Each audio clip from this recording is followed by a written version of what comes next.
শনিবার সন্ধ্যায় যখন গেমিং জোনের ভেতরে খেলতে ব্যস্ত সবাই, তখন হঠাৎই আগুন লেগে যায় ভারতের গুজরাট রাজ্যের রাজকোট শহরের টিআরপি গেমিং জোনে। দ্রুত আগুন ছড়িয়ে পড়ে পুরো এলাকায়। দাউ দাউ করে জ্বলতে দেখা যায় খেলাধুলার স্থানটি। খবর পেয়েই আগুন নেভানোর কাজ শুরু করে ফায়ার সার্ভিস। শুরু হয় উদ্ধার কাজ।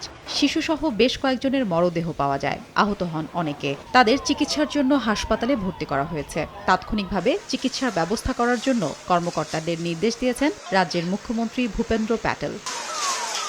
স্থানীয় বিধায়ক জানান, গেমিং জোনে মর্মান্তিক এমন আগুনের ঘটনা রাজকোটের ইতিহাসে এই প্রথম। গেমিং জোনের মালিককে আটক করা হয়েছে।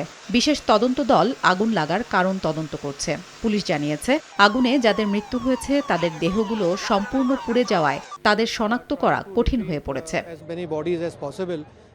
নগদে 500 টাকা বা তার বেশি পেমেন্টে পেতে পারেন ঢাকায় জমিসহ 20 কোটি টাকার পুরস্কার। এদিকে অগ্নিকাণ্ডে মারা যাওয়া প্রত্যেকের পরিবারকে 4 লাখ রুপি করে এবং আহতদের 50,000 রুপি করে সহায়তা দেওয়া হবে বলে জানিয়েছেন গুজরাটের মুখ্যমন্ত্রী। আগুন লাগার ঘটনায় শোক জানিয়েছেন ভারতের প্রধানমন্ত্রী নরেন্দ্র মোদী।